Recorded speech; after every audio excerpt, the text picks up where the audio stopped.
Hello again, children. It is I, Mr. E, back with more quadratic stuff here for day 4. Today we're going to look at we're looking at a couple things today, but now we're going to look at domain and range. Domain and range, this is easy because we're just drawing boundaries for these things. So let's get right to it.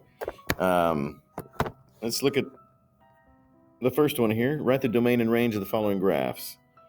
Well, remember domain is x. Those are the x values, so that's the ones going along this axis here, back and forth. And remember, if you're in my class, I might have told you, hey, the domain is always going to be all real numbers. But that's only if these end in arrows. Remember, that's if it goes on forever. But looky here, these don't. We've got a circle here, and we've got a filled-in dot here. And we know what that means. We have the circle. That means it's either less than or greater than. And the filled-in dot means less than or equal to or greater than or equal to. So let's look at here. The domain x, well, let's draw some boundaries here. Here is the lowest boundary, and here is the highest boundary. These values here are -2, and this is 7. So my domain's in the middle of that. So I can put -2 and 7 there. Let me just move these. Let me move that too, so I can write this. These. Let's just put them right here for now. And so here are the boundaries, this and this for x. So this was 7 and this was -2, and my x is somewhere in between there. And remember, I'm just going to rewrite these over again.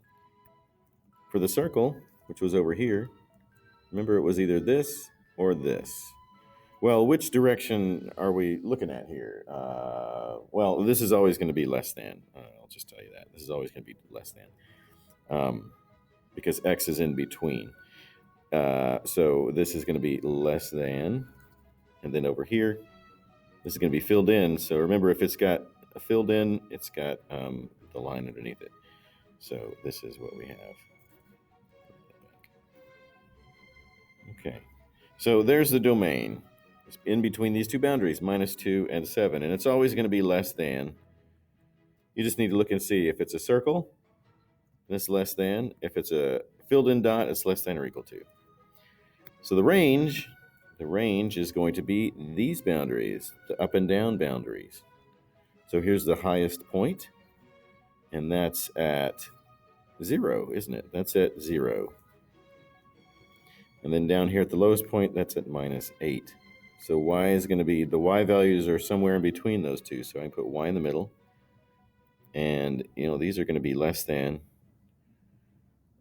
So -8 is the lowest and 0 is the highest.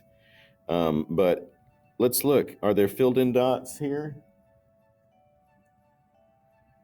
Yes, there are. There's a filled in dot right here. So we can include that 0 value. So we need to put that there with that. But look, the bottom, well, that's the vertex, isn't it? And there's no circle there. Sometimes you'll see a circle, but I don't think we'll do that in this class, probably in Algebra 2. So we're going to treat that as a filled in dot, which is what it is. So that's going to be, both of those are going to be less than or equal to. Let's do another one. Let's look over here. Here we got a filled in dot, and then we got a circle here. So let's look for the domain, the x values. From left to right, the lowest boundary is at -4, and the highest boundary is at 1. And my x is somewhere in between that, so I can write it like this: -4 less than x less than 1. Now look here, what goes with the 1? That's a circle, so I just leave it like that. The -4, that has a dot, so I need to put the line under that one. Okay, let's find the range. The range, those are the y values. The highest is here at 2, and the lowest is here at -7. And my y values are somewhere in between there, because that's where the graph is, up and down. So I can write like this, and remember, it's always going to be less than. as long as you write the lowest number first. So just make sure you write the lowest number first. So we're starting from bottom to top, or we're reading from left to right. Okay, so -7, well, this has a filled in dot down here, right? It's on the graph, so we're going to treat that as a filled in dot. So that gets a less than or equal to. And the 2, well, that's still that circle, so we're going to just leave it like that. All right, I'll leave that last one for you to do by yourself. So let's come down here and look at the domain and range of a table. So here we have the domain and range. Here's the x and the y. Or no, we just have a list of points, don't we? We need to find the domain and the range. Well, here's what we can do. We don't know if this is the entire table or not, so we're just going to assume the domain. When you have a table, just assume the domain is all real numbers, all real numbers. So we'll use that. So for the domain, if you see a table, ask you for the domain, all real numbers, easy. Let's look for the range. Well, let's see. What is the lowest or the highest point in the range here? Why am I drawing it right through there? Right here, the bottom row there, the y values, the outputs. What's the lowest number? Right there.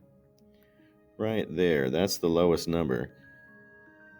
So that represents the vertex. It starts way up at 41 and goes down to -8 and back up. See the 1, -7, 8, -7, 1. That's what's, this represents the vertex. So -8 is the lowest point. And this is a parabola. So if the domain is all real numbers, that means that it's going forever in that direction. So we can write it the way we did on the first couple days, which is just y and then this. And then we just need to know which direction to put this, because it's going to be an equals to, less than or equal to, greater than or equal to. And it's down here, so all the y values are above it, so they're all greater than. So we're going to put a greater than or equal to. Let's do this one more right here. X's, well, domain is going to be all real numbers. Let's look for the highest or the lowest point. We go from -40. Here's the highest point. So this is going to look like this. Up here at -1, 8. That's the vertex. So I can write y and then 8. But now, if that's the vertex, that makes that a maximum, which means all of the y values are going to be below that. So they're going to be less than or equal to 8. So that's it. That's it for a domain and range of quadratics. Just find your boundaries for the x and the y. Don't be fooled by this point here or like this point there. That's still in the middle. That's not the highest or the lowest. Going up and down anyway. So just find your boundaries. It's always going to be less than. So you just determine if you need less than or equal to. Alrighty, everybody. Have fun. See you next time.